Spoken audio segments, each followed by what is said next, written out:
গতকাল প্রাক্তন মন্ত্রী, প্রাক্তন প্রদেশ কংগ্রেস সভাপতি মানস ভূঁইয়া, তার বিরুদ্ধে অভিযোগ উঠেছিল সবংয়ে নাকি তিনি কৃষকের জমি দখল করে ভেড়ি তৈরি করেছেন। ভেড়ির অভিযোগ উঠেছিল।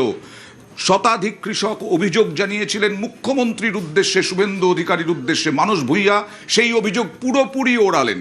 তিনি বললেন তার নিজস্ব ৭০ বিঘা জমিতে অন্যরা চাষ করে, কেন তার দরকার হবে অন্যের জমি দখল করে ভেড়ি তৈরির? কি বললেন দেখুন।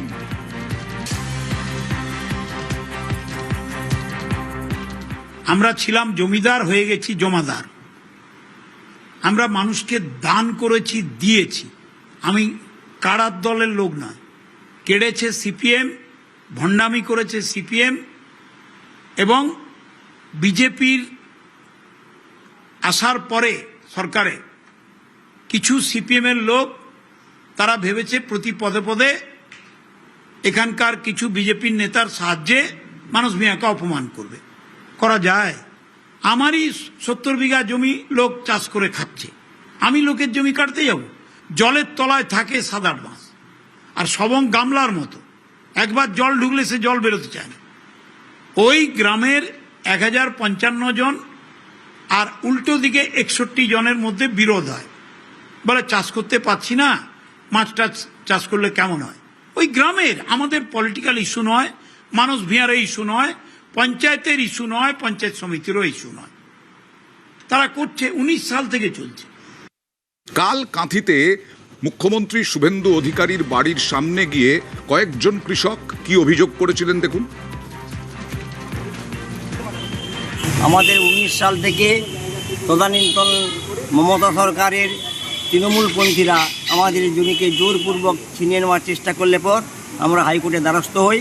সেখানে আমরা প্রথমে BDO, BLRO, OC, SP, DM সাহেবের এবং এডিএম এর কাছে অভিযোগ করি। কিছু কার্যকরী নেওয়ার জন্য আমরা মহামান্য উচ্চ আদালতে যাই। সেই নির্দেশকে কার্যকরী না করাইবার জন্য মানস ভূঁইয়ার প্রচেষ্টায় তাদেরকে প্রভাবিত করে ভুল তথ্য পরিবেশন করে আমাদের জমিকে অধিকৃত করে রাখছে। এই জন্য আমাদের নবনির্বাচিত মুখ্যমন্ত্রী আমরা দ্বারস্থ হয়েছি, যাতে আমরা কৃষকগণ জমি ফেরত পাই। আমাদের জমিন ২১ সাল থেকে তৃণমূল সরকারের রাজত্ব যখন ছিল তখন জোর করে আমাদের জমি দখল করে নিয়েছে। আমরা প্রশাসনের কাছে অনেকবার দ্বারস্থ হয়েছি, কিন্তু কোনো সুরাহা পাইনি। তৃণমূলের নেতা মানস ভূঁইয়ার নেতৃত্বে ওদেরকে চাপিয়ে দিয়েছে, আমাদের কোনো কাজকর্ম করতে দেয়নি। আমাদের চাষিদেরকে মারধর করেছে এবং মিথ্যা মামলা দিয়েছে, জেল খাটিয়েছে।